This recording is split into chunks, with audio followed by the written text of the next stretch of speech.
I, 26 male, have a diary. I write in it for stress relief and to vent. It started off as a self-therapy thing, but it works.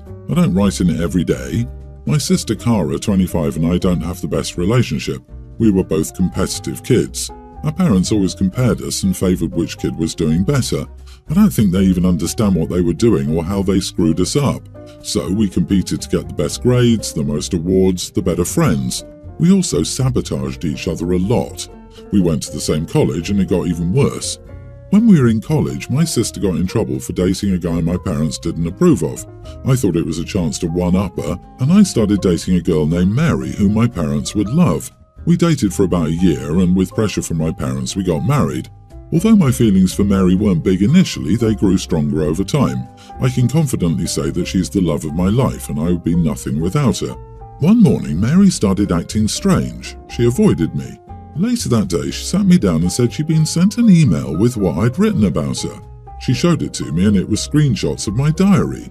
In it, I called Mary boring, weird, bit of a loser and a freak. How I didn't want to marry her, but my parents insisted. Mary said she thought it was my sister and asked me to confirm. I called my parents and asked them to call Cara for a family meeting. I asked around and nobody else had gotten an email with my diary entries, which was worse. Cara came over with her new boyfriend, and I screamed at her for sending my wife my old thoughts and ruining our relationship. I called her a jealous psycho. Cara yelled back that I'd lied to my parents and Mary, and they deserved to know. Cara's boyfriend tried to stop us from arguing. We got into a shouting match. My parents were furious with us both and banned us from speaking about what happened, but I think I didn't do anything wrong. Am I the idiot?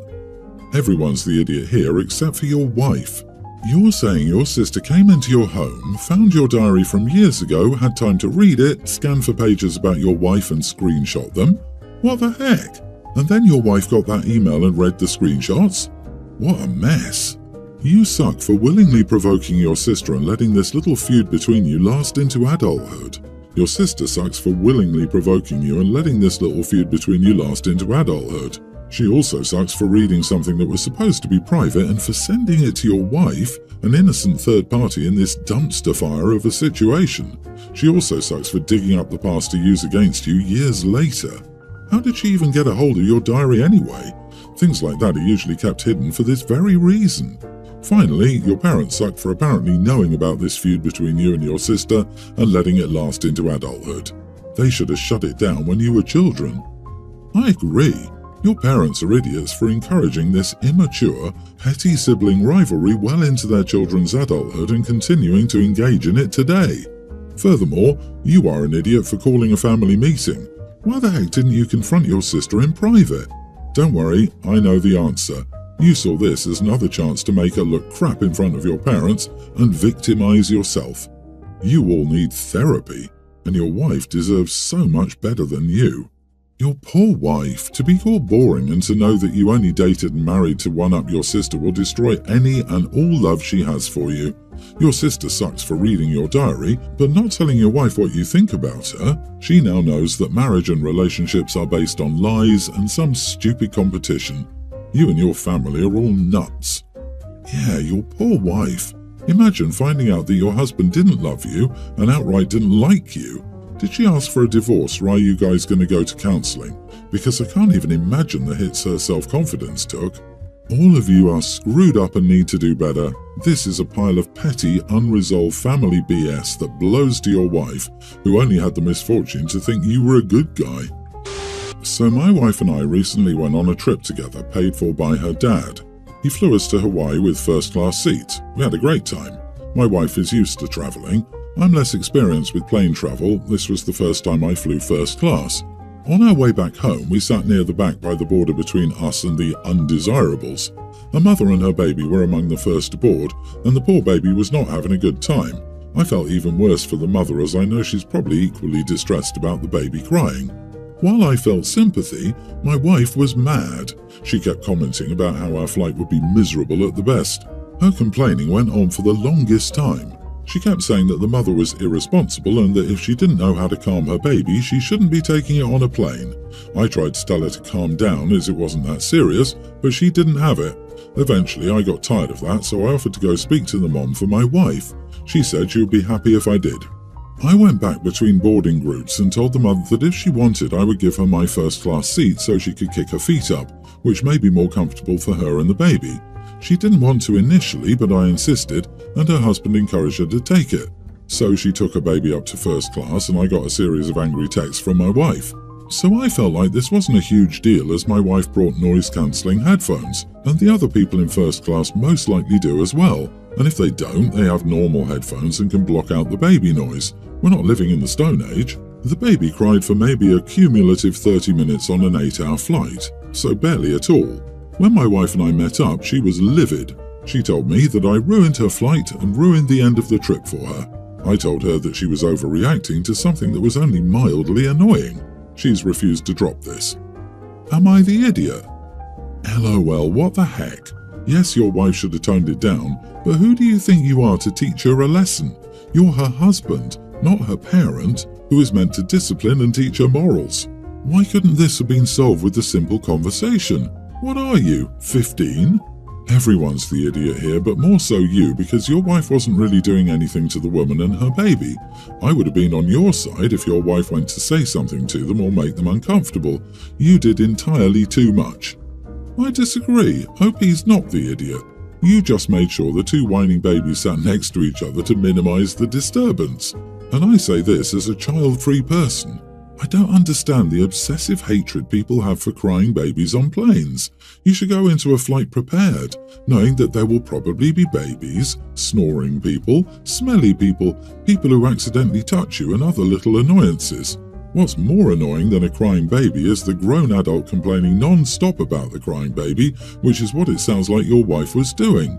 You can't control other people, only how you respond to them. Why isn't a woman allowed to complain to her husband about a crying baby? Why does that make her the idiot? She didn't confront the woman, make loud comments so the woman could hear, and she didn't make a scene. She had a whinge and a moan to her spouse. You are the idiot. Instead, you decided to punish your wife. You were on a free trip paid for by her father and decided you needed to be a petty idiot. I wouldn't invite you on the next trip. So I, 22 male, went to visit my parents, 58 male, 55 female, this past Saturday. My parents love investigation discovery, and they were watching a case about this doctor who had a double life. He had 2 wives and 4 children without any of the wives knowing. He'd apparently divorced his first wife to marry the second without the first knowing. I hate cheaters, home wreckers, deadbeats, etc., so I usually make comments while watching TV. Say a doctor got hit by a car and died, so I said, "The garbage deserved what he got. With his death, nothing of value was lost." Thus, my dad looked at me and said, "That means you'd hate me if I happen to have children you don't know about." And I replied, "Of course, if you happen to have more children that I don't know about, you're dead to me, and I wouldn't cut you off because you cheated, but because you're vile enough to deny and hide a child. You would be a garbage I want nothing to do with." So that was pretty much it. He laughed, my mom laughed, my brothers, teen and 25, laughed, and we had dinner and I left. I wasn't calling him trash. That conversation was one of those what-ifs. When I got home, I got a message from my dad saying he was disappointed that my love was so conditional and that I shouldn't have disrespected him with such statements. I explained it was just a what-if, but he hung up. I tried calling him, but he's refusing to talk to me. My mom and little brother said my comment was a little bit mean and that I should apologize. My older brother thinks there's nothing to apologize for, since this is just a hypothetical scenario, and to be honest, I'd do it. My boyfriend, 32, has a child, kindergartner, whose mom ran away. I see the little boy crying every time his mom is supposed to pick him up, and she doesn't, so that breaks my heart. So denying a child or hiding them to keep appearances is a crime. My sister, 24, is more neutral about all of this. She says she wouldn't care if my dad had a child, but would understand if I cut him off. Not the idiot. Your dad's ego is so fragile he's throwing a tantrum over the fact that people would hypothetically be upset at him for hiding a double life from his family. If he doesn't want to know the answer to these kinds of questions, he really shouldn't ask them. No apology is necessary. However, something tells me it's not hypothetical to the dad. Yep, it could be that dad had a kid with someone before he married OP's mom, or maybe he did cheat on mom. Who knows? Definitely talk to your dad to find out where this is coming from. The walk away to start fresh happened with my grandfather, but it was so much more complicated than it seemed. I found out about this uncle when I was in my 20s. It was shocking, and I was mad, but then I heard the whole story and was just sad for my grandfather. It might not be a reach. You have no idea how common this is. I didn't either till I found out my dad is not my dad. Ancestry.com has a whole thing with surprise family members. Yeah, I think he could have had a kid when he was younger and put it up for adoption. However, I feel like you have a lot to learn and some maturing to do. You are allowed to have strong conviction in your values and to choose to keep a circle around you that shares your conviction, especially when it comes to honesty and the welfare of children. However, your expression of your conviction needs finessing, or be warned that your circle may close quite quickly, considering that others may value a more amicable temperament. I don't think Dad necessarily has a secret kid out there, as others are saying. I think Dad is hurt to learn that the interpersonal relationship between him and OP could be thrown away over a hypothetical sin in his past, that he couldn't be forgiven even if he'd grown and changed, that it would instantly outweigh 22 years of lived relationship, seemingly without any inner conflict or second thought. OP just showed that he only wants a sinless person as a dad. He has no room for any other kind, and Dad knows he isn't that person because no one is. My sister Jessica is irresponsible with money. She tries to live beyond her means and expects someone else to bail her out. This behavior has remained the same since having my niece Valentina, Tina, and Jessica has in fact been even less responsible with her spending. Jessica has been behind on her rent for months. She's treated it like a joke, constantly going to the mall and taking Tina on an expensive spring break vacation. Finally, Jessica's landlord told her that she had one last chance to pay back her rent within the next 2 weeks, or else he would be forced to evict her. Some background on my family is that they all live in a very large house. 2 stories, 7 bedrooms, and a large yard. Family members built it generations ago, so my family pays practically nothing in taxes. But they're not at all well off. Their collective income is so low that they qualify and rely on services such as the food bank. For this reason, they're unable to help Jessica pay back her rent. My family hopes I'll help because if Jessica and Tina moved into my family's house, Tina will be forced to transfer to a bad school district.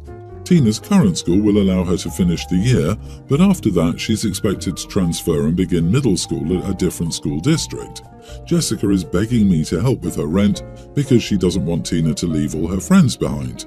She's also very worried because the school district within our family's address is known for being a bad one. This district has had many issues, such as drugs, since we attended as students. The amount Jessica needs would be a lot for me. It would still be possible for me to give it, but I refused. I told Jessica that this was on her. She chose to live beyond her means and treat her rent issues like a joke. I'm not responsible for her choices. She chose to have a child. My love for Tina doesn't make her my responsibility. It will be hard for Tina, but middle school is still easier to adapt to at a new school, and friend groups constantly change during that age anyway. I also reminded Jessica that despite the issues at this school district, we didn't get involved in any of those bad activities because we were taught not to give in to peer pressure. Tina is a smart girl, and I'm sure she'll be fine. My family has told me that they're disappointed in Jessica, but are disappointed in me as well, and they said that Jessica was irresponsible but that they hoped I would put my niece's well-being first. I still feel that this situation is entirely of Jessica's making, and she has sole responsibility for it. Besides, it's not as if Jessica or Tina will be homeless. They'll be able to stay at the family house. Tina will still have access to an education, even if it's not as good as the one offered by her previous school district. Am I the idiot for refusing to help with Jessica's rent? Not the idiot. Your sister had money, she just spent it. The bad outcome here is not so bad. She'll still have housing and a functional, if not preferred, school. It's a hard lesson, but she needs to learn it. And if OP bails her out, it reinforces that she can continue to live the way she does because, give an inch, they take a mile. Big nope, not the idiot. You're not a bank. If your sister wouldn't pay back her landlord, who I assume she has a legal contract with, why would anyone expect her to pay you back when she already feels entitled to favours from you? You'd be enabling your sister's irresponsible behaviour by bailing her out, and I guarantee the conduct wouldn't improve. Stand your ground, OP. Any disappointment in you is misplaced. This isn't your problem to solve. I'm a single mother with 2 kids. I have a nearly adult daughter, Chrissy, and a teen son, Saber. A little over a month ago, I read a book about how to regain a healthy relationship with technology. It made me reevaluate how we use these things in our everyday lives. I often tell my kids to do other things and then proceed to stare at my phone just as they are. I checked out screen times out of curiosity, and mine was 5 hours 37 minutes per day, Saber's was 7 hours 8 minutes, and Chrissy's was 7 hours 46 minutes. I don't think it would be unfair of me to say that none of these are healthy or beneficial to any of us. However, our phone contract ended this past week, and I decided to make a decision that would help all of us. I knew there were very real use cases for our phones, such as communication, maps, music, school, work, etc. However, they were far more than just tools. So I sold our 3 iPhone 12s and purchased some old school flip phones and 3 iPhone 7s. The flip phones had phone plans on them, and the iPhones were more for utility purposes and had more limited relaxation at home. I didn't police any of the apps they put on the iPhone 7s.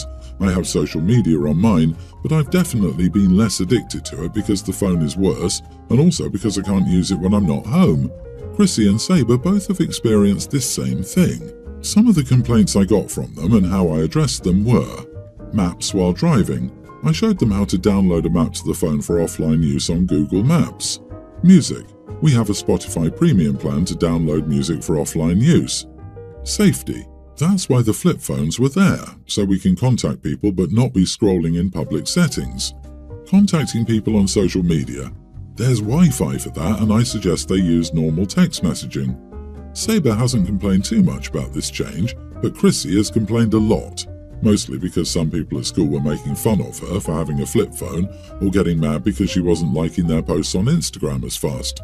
I was upset to hear that she was being made fun of at school because that wasn't at all my intent with this, and while I could start new phone plans for them, I want them to be more mindful of using technology beneficially and healthily more so than just as a distraction. Am I the idiot for doing this? You are the idiot. Your job is to teach them how to have a healthy relationship with technology. Depriving them of access to the technology they'll be using as adults in their everyday lives doesn't do that. It's a right-now solution to a lifelong problem. You're not doing them any favors with this decision of yours. It's like parents who keep their kids sheltered from alcohol or dating and then wonder why they go crazy once they can.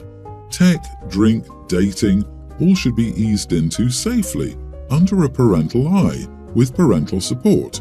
This is a sledgehammer approach that cannot but fail long-term. This is more a punishment than learning lifelong habits. OP, you do realize this is pointless, right? Especially for Chrissy. She'll be 18 soon and you won't have a say in how much screen time she has each day. It seems like you're just putting your relationship with your daughter at risk over something so trivial. Is it honestly worth the risk? Something to think about.